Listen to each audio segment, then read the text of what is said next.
They called him the prince that was promised, the heir to two great houses, and the man who could unite a broken realm.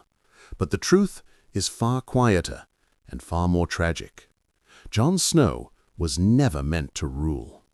His entire life, his birth, his choices, and even his destiny all point to one thing. Jon was built for sacrifice, not a crown. And the deeper we go, the more the history of Westeros proves it. From the moment he enters the story, Jon is shaped not by privilege, but by isolation. He stands at the edge of Winterfell feasts, watching the true-born children sit closer to the fire. He trains harder because he has to. He listens more than he speaks. He becomes someone who leads by instinct, not ambition. But that's the first clue. In Westerosi history, the rulers who shaped kingdoms had one trait in common. They wanted power. Aegon the Conqueror, Daeron the Young Dragon, Aegon the Unlikely, even Robert Baratheon. Jon, unlike any of them, spends his entire life avoiding power. When he joins the Night's Watch, he isn't joining a path to the throne. He's abandoning it.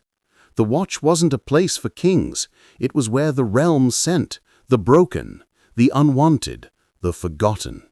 And Jon chooses that life willingly. Why? Because the Watch offered him something he never found in any castle. Purpose without politics. But purpose comes with burden. And Jon learns quickly that leadership follows him no matter how far he runs from it. He becomes Lord Commander, not because he schemes, but because men trust him. And that is the second clue. Great kings rise through strategy, but great leaders rise through necessity. Jon is always the latter.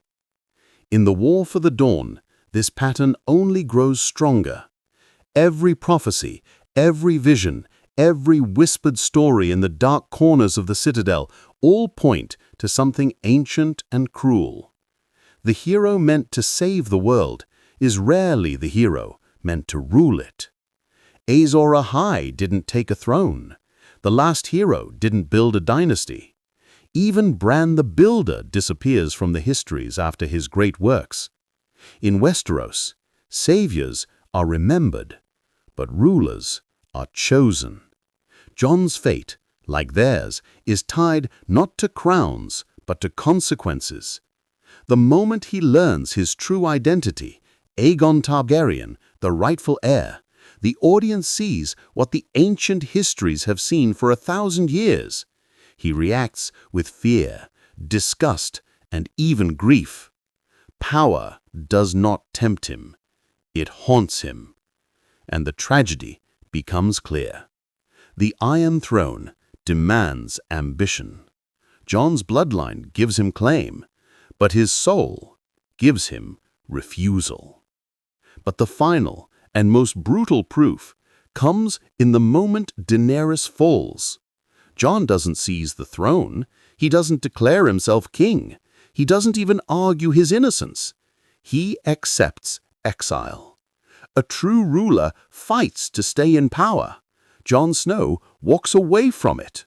And in that moment, the story confirms what his entire journey has been telling us. Jon was meant to end cycles, not begin new ones. He was meant to unite armies, not kingdoms. He was meant to carry the burden, not the crown. In a world obsessed with legacy, Jon Snow leaves behind nothing but peace. And maybe that is why he mattered at all. Because sometimes the greatest ruler is the one who never rules.